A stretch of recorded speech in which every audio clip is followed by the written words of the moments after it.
Welcome to this video, where I will guide you on how to manage your email notifications in the NBA app on your phone. If you want to control which emails you receive, such as newsletters or promotional offers, this tutorial will help you customize your preferences easily and quickly. First, open the NBA app on your phone. Once the app is fully loaded, look for the profile icon at the top right and tap on it. This will take you to your profile page where you can manage your personal settings. Next, scroll down the profile menu until you find the option labeled Email Preferences. Tap on Email Preferences to access all the available categories for email notifications.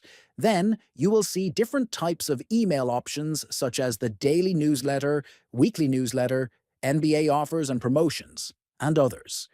You can choose to turn on any category you want to receive emails from by simply toggling the switch to the on position. Likewise, if you prefer not to receive emails from certain categories, make sure those are switched off.